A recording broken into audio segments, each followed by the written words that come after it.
I I don't know about the effectiveness of it. I've never tried metformin, but there is one thing I do to, when I find that, okay, because of stress or maybe poor sleep, and we're going to mention those in a minute, or a heavy workload or whatever, it might be, or just overindulgence in peanut butter, for example, something, or cheese, would make me insulin resistant for a good 48 hours.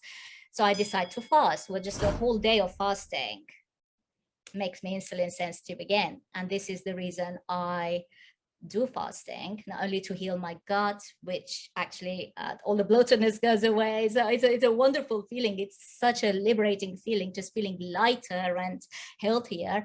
But also for type 1s, it helps with insulin sensitivity. So it's you don't need medication, you don't need any of it, just don't eat.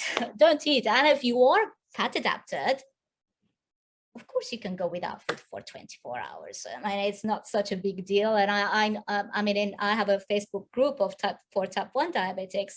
We all fasters, we all fast in there. We're all on keto, and we fast every now and again to not only for autophagy and all the other benefits, but also to reset our insulin sensitivity. It works for us. We're doing it.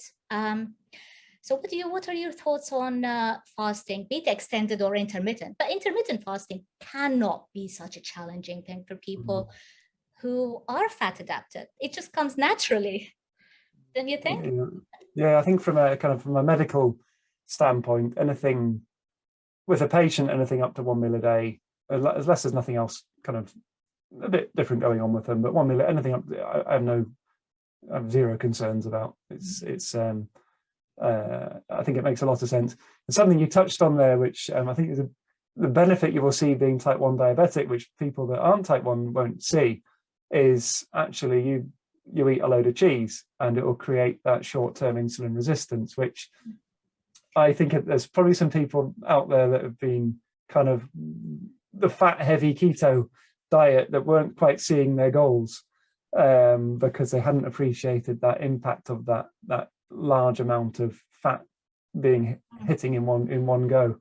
Yes. So yeah, it's really interesting that you're able to actually see the effect of that.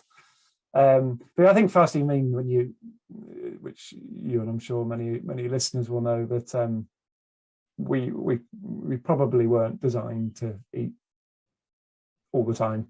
I think the Romans were 1 meal a day was their standard, as I understand it, and we have at a minimum, if we're athletic and low body fat stores, we've still got 50,000 calories of fat in our body that we can use for fuel.